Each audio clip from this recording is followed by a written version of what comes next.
السلام علیکم ورحمۃ اللہ۔ دوستوں، آج سے ہزاروں سال قبل جزیرہ عرب کے دکشنی علاقوں میں یمن کے گرد نواح میں ایک شہر آباد تھا جسے سبا کہتے تھے، اور وہاں آباد لوگوں کو قوم سبا کہہ کر پکارا جاتا تھا۔ یہاں کے لوگ نہایت ہی نعمتوں اور راحتوں میں تھے۔ ہر طرف لہلہاتی فصلیں اور پھل سے لدے درخت موجود تھے، مگر یہ قوم شرک میں مبتلا تھی اور سورج کی پوجا کیا کرتی تھی۔ جب وہاں کے بادشاہ شراز بن ملک کی موت ہوئی تو اس کی بیٹی بلقیس نے حکومت کی بھاگ دوڑ سنبھالی۔ بعض مورخین نے لکھا ہے کہ بلقیس کے والدین میں سے ایک جنات میں سے تھے، مگر اس نظریے کی کوئی واضح دلیل نہیں ملتی۔ ملکہ بلقیس ایک قابل عورت تھی جس نے یمن پر 9 سال بہت ہی بہترین طریقے سے حکومت کی۔ دنیا کے بیشتر علاقوں میں جو تجارت ہوتی تھی وہ سبائیوں کے ہاتھ میں تھی۔ یہی وجہ تھی کہ یہ قوم نہایت ہی دولت مند تھی، مگر یہ وہ زمانہ تھا جب مشرق سے مغرب تک ایک عظیم مہد بادشاہ کی طاقتور حکومت اور جاہ و جلال کا ڈنکا بجتا تھا، جسے تاریخ میں سلیمان ابن داؤد کے نام سے جانا جاتا ہے۔ حضرت سلیمان علیہ السلام کی حکومت دنیا کے بیترلی میں تھی، جس کا دارالخلافہ یروشلم شہر تھا۔ آپ کو ہوا، جنات، چرند پرند پر حکمرانی عطا کی گئی تھی۔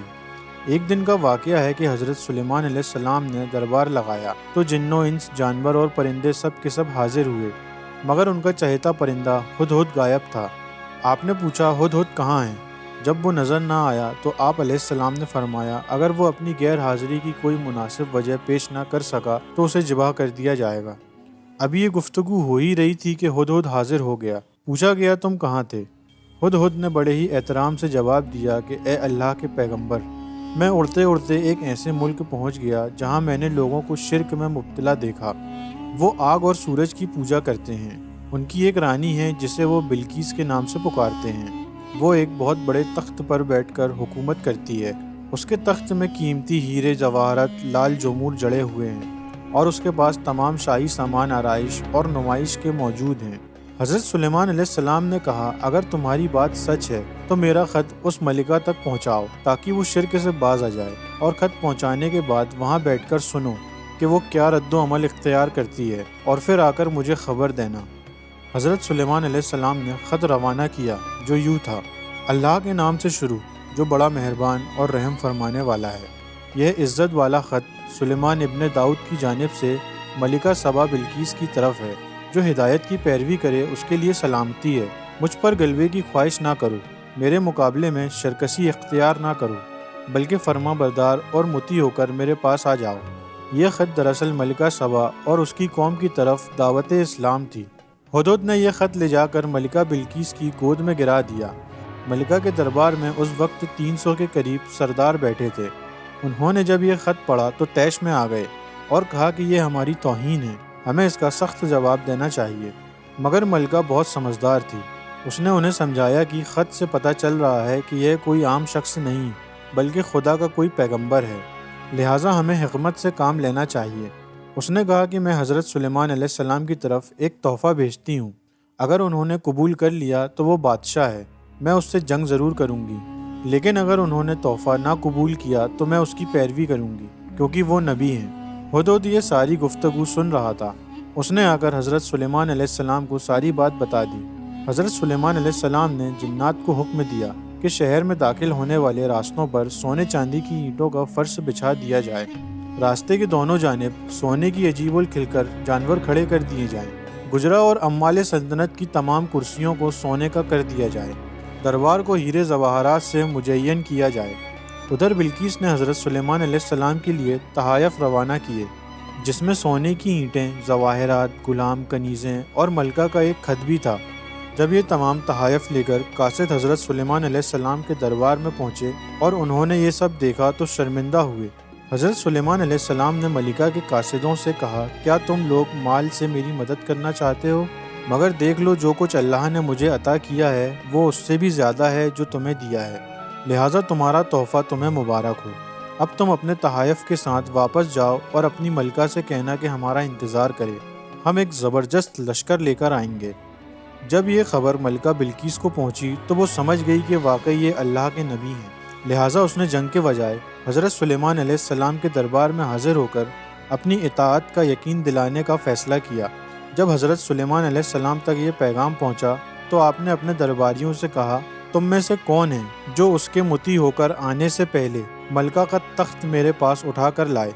ایک دیو ہیکل جن نے کہا، آپ کے دربار کو برخاست کرنے سے پہلے میں اسے لا سکتا ہوں، میں اس کام کی پوری قوت رکھتا ہوں اور امانت دار بھی ہوں۔ پھر ایک اور شخص جن کے پاس کتاب کا علم تھا، انہوں نے کہا، میں یہ تخت آپ کو آپ کے پلک جھپکنے سے پہلے ہی لا دوں گا۔ پھر حضرت سلیمان علیہ السلام نے اس تخت کو اپنے پاس رکھا ہوا دیکھا تو پکار اٹھے، یہ میرے پروردگار کا فضل ہے تاکہ وہ مجھے آزمائے کہ میں شکر کرتا ہوں یا ناشکری، اور جو شکر کرتا ہے تو اس کا شکر اس کے اپنے ہی لیے مفید ہے، اور اگر کوئی ناشکری کرے تو میرا پروردگار بے نیاز ہے اور اپنی ذات میں بزرگ برتر ہے۔ مفسرین کے مطابق وہ شخص حضرت سلیمان علیہ السلام کا کوئی دوست تھا جس کا نام آصف ابن برقیہ بتایا جاتا ہے، اور بعض نے لکھا کہ وہ آپ کے خالہ زاد بھائی یا سلیمان علیہ السلام کی قوم کے بزرگ تھے جو کہ مقام ولایت پر فائز تھے۔ کہا جاتا ہے کہ اس تخت کی لمبائی 80 ہاتھ، عرض 40 ہاتھ اور اونچائی 30 ہاتھ تھی۔ اس میں موتی سرخ، یاقوت، سبز زمور جڑے ہوئے تھے۔ حضرت سلیمان علیہ السلام نے اس تخت میں رد و بدل کر دیا اور اسے پہلے سے بھی بہتر بنا دیا۔ جب ملکہ بلقیس حضرت سلیمان علیہ السلام کے دربار میں حاضر ہوئیں تو آپ نے پوچھا، کیا تمہارا تخت بھی اسی طرح کا ہے؟ اس نے کہا، یہ تو گویا ہو بہو وہی ہے، اور ہمیں تو پہلے ہی معلوم ہو گیا تھا اور ہم فرما بردار ہو چکے ہیں۔ بلقیس کے آنے سے پہلے حضرت سلیمان علیہ السلام نے ایسی عمارت بنانے کا حکم دیا جس کا فرش شیشے کا ہو اور نیچے پانی جاری ہو، پانی میں مچھلیاں اور دوسری آبی جانور ہوں۔ حضرت سلیمان علیہ السلام اس عمارت میں اپنے شاہی تخت پر جلوہ افروز تھے، اور شیشے کے نیچے سے پانی اپنی پورے آب و تاب سے بہہ رہا تھا، جبکہ اس کے اوپر شیشہ نظر نہیں آتا تھا۔ بلقیس کو اس محل میں لایا گیا۔ جب اس نے فرش کو دیکھا تو سمجھی کہ یہ پانی کا ایک حوض ہے، لہٰذا اپنی پنڈلیوں سے کپڑا اٹھا لیا۔ سلیمان علیہ السلام نے کہا، یہ تو شیشے کا چکنا فرش ہے۔ تب وہ شرمندہ ہوئی اور بول اٹھی، اے میرے پروردگار، میں سورج کی پوجا کر کے اپنے آپ پر ظلم کرتی رہی ہوں، اور اب میں نے سلیمان کے ساتھ اللہ رب العالمین کی اطاعت قبول کر لی ہے۔ لہٰذا بلقیس پر یہ ظاہر ہو گیا کہ جس طرح وہ شیشے کے صنعت کو پانی کا لہریں مارنے والا گہرا حوض سمجھ بیٹھی، اسی طرح اس نے اور اس کی قوم نے سورج کی چمک اور دمک کو دیکھ کر اسے معبود اور خدا سمجھ بیٹھے۔ اسے اپنی فاش غلطی پر نہایت ہی شرمندگی ہوئی۔